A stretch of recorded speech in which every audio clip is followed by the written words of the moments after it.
안녕하세요. 김성길 목사와 함께하는 천국의 이정표 38회가 되겠습니다.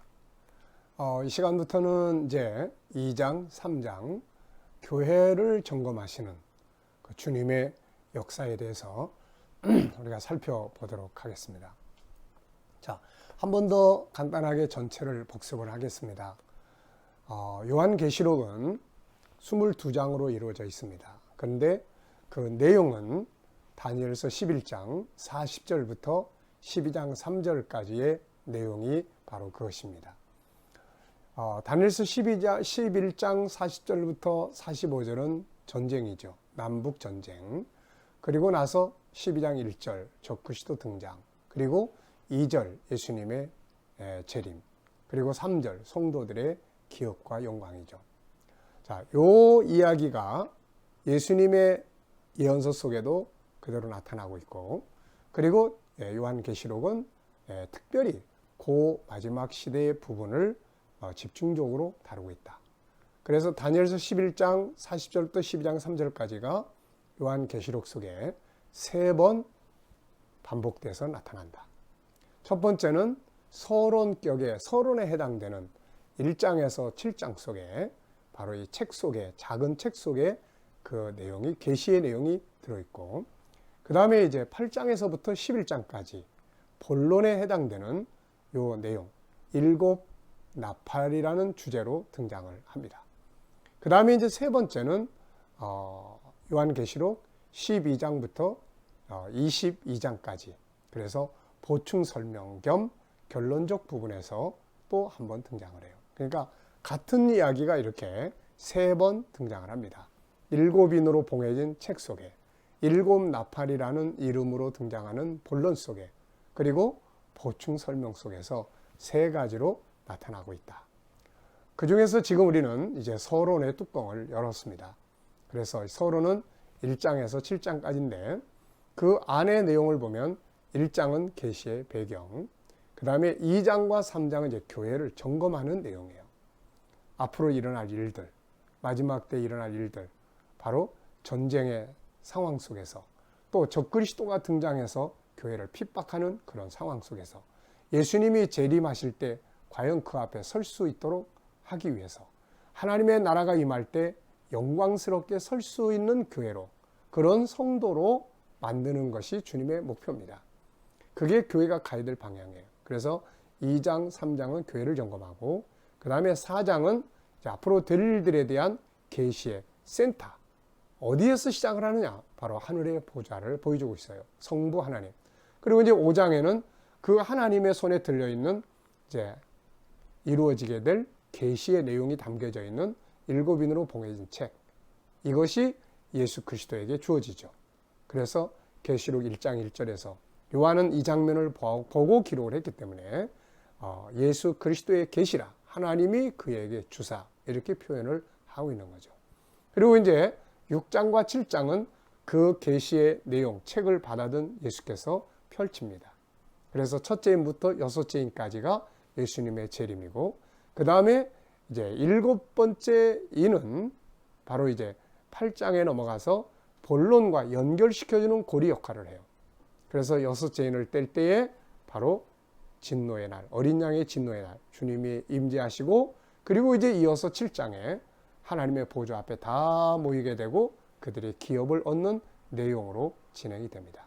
자, 그 중에서 우리가 이제 지난 시간에는 첫 번째 1장 계시의 배경에 대해서 살펴봤습니다.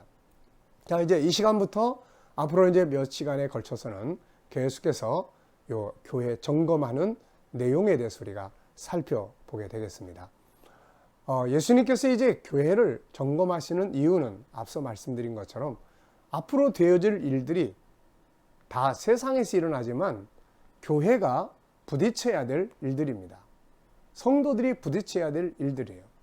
그래서 그 일에 합당한 교회로 만드는 것, 이것이 제일 중요하죠. 그래서 사자들은 주의 종들이죠.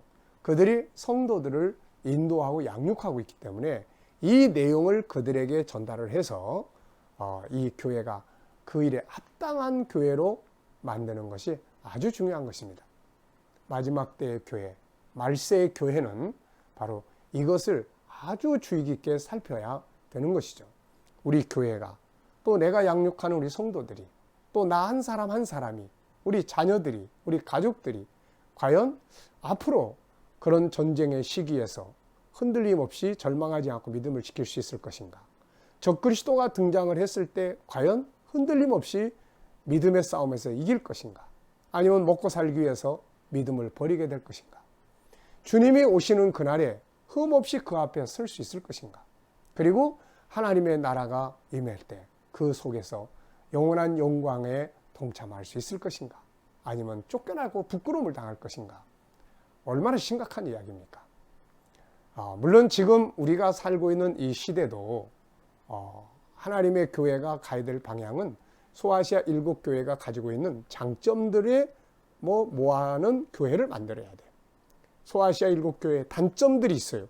그거는 우리가 배제시키고, 오늘 우리 교회들도 다 우리 성도들의 개인이나 교회 공동체나 장점과 단점이 있습니다. 그래서 소아시아 7교회는 오늘의 시대나 앞으로 그런 일들이 벌어지는 그 마지막 시대나 교회가 가야 될 중요한 방향성, 목표를 제시해주고 있는 것입니다.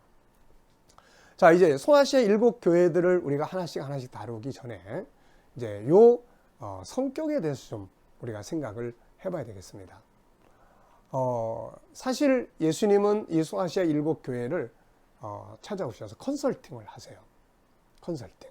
근데 예수님이 찾아오실 때 각 교회마다 나타나는 모습이 다 달라요. 이렇게 나타나는 모습이.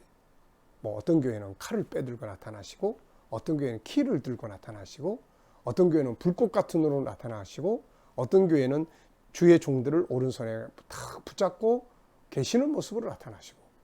그래서 이 나타나시는 모습을 딱 보면 이 교회는 어떤 상태에 있는 교회구나, 이것을 알 수가 있게 되는 거예요. 빌라델비아 교회 같은 데는 열쇠 들고 나오셨어요. 문을 열어주시는 거죠. 이 교회는 뭔가 간절한 문이 열려져야 되는 이런 특징을 가진 교회죠. 어떤 교회는 아주 예리한 칼을 들고 나타났어요. 회 뜨는 칼 아시죠? 아주 예리한 칼. 이거는 이 교회는 뭔가 뒤죽박죽 섞여 있는 거예요. 이거를 갈라내야 되는 그런 특징을 가지고 있습니다. 그래서 우리가 7교회를 살펴볼 때 맨 처음에는 먼저 그 7교회에 임재하신 그 예수님의 모습을 먼저 쫙 살펴봐야 돼요. 예수님이 이런 모습으로 나타나셨네? 이 교회는 어떤 특징을 가지고 있지? 그렇구나 하고 그 다음에 읽어보면 아니나 다를까 그런 문제들을 가지고 있는 것을 볼 수가 있습니다. 그래서 7교회를 해석을 한다면 먼저 그 교회에 나타나신 주님의 모습을 먼저 살펴봐라. 먼저 딱 살펴보면은 그 모습 속에서 그 뒤에 나타나는 문제점들을 이해할 수가 있게 됩니다. 그리고 이제 이 교회들을 주님이 다 분석을 하세요. 이걸 우리가 세상적인 말로 표현하면 컨설팅이라고 이야기를 합니다. 사람이 살아가는 데 있어서 이 컨설팅 굉장히 중요하죠. 때로는 우리 아이들에게는 저는 이거를 예수님의 컨설팅 학습법이라고도 이야기를 해요. 컨설팅 학습법. 분석하는 거죠. 분석. 그래서 컨설팅을 하다 보면은 개개인을 또 상담을 하다 보면 아픈 마음이 오게 되는 이유들이 있죠. 근데 그런 것들을 하나하나 이렇게 분석을 해보면 그 속에서 어떤 문제들이 있는지를 찾아낼 수가 있습니다. 그래서 예수님이 이제 7교회를 다 이렇게 분석을 하셨는데 각 교회 사정을 너무 잘 알고 계시는 거예요. 그래서 분석을 해서 제일 중요한 거는 장점을 찾아주세요. 장점. 각 교회가 가지고 있는 소중한 장점들이 있습니다. 그 장점들을 찾아주시는 거예요. 이게 가장 희망이거든요. 그래서 우리가 교회나 개인이나 어떤 분석을 할 때, 컨설팅을 할 때 제일 중요한 거는 나쁜 점만 보면 안 돼요. 그럼 희망이 없어. 좋은 점, 장점, 잘하는 점, 이거 찾아야 돼요. 심리 치료를 하는데도 좋은 점을 자꾸 찾아내고 잘하는 점을 찾아내면 이게 치료가 이루어지게 됩니다. 자, 그러면 이제 좋은 점을 잘 찾아내주고 그 다음에는 문제점, 그 좋은 점들을 다 허물어뜨리고 교회든 개인이든 가정이든 기업이든 무너지게 만드는 단점들이 있어요. 요 약점, 요거 찾아야 되거든요. 요걸 찾아서 변화를 주거나 제거하거나 강화시켜 주거나 바꿔야 될 필요가 있는 거예요. 이거 예수님이 이제 그거를 찾아주시는 거예요. 그 다음에 이제 세 번째는 이제 이것을 잘 했을 때는 어떤 결과가 올 것이고 이걸 잘 못했을 때는 어떤 결과가 온다라고 하는 것을 미리 다 예측하게 만들어 주세요. 야, 네가 이렇게 이걸 잘 하면은 이렇게 결과가 와. 잘 못하면 이런 결과가 와. 어떻게 해볼래? 그러면서 이제 마지막에는 약속을 하죠. 이렇게 해서 잘하면 이런 결과가 오게 될 거야. 그러면서 제시한 말씀이 이기는 자. 잘해서 꼭 이겨야 돼. 이런 문제점들 반드시 고쳐서 결국 이기는 교회가 돼야 된다. 왜냐하면 이겨야 상을 받잖아요. 이겨야.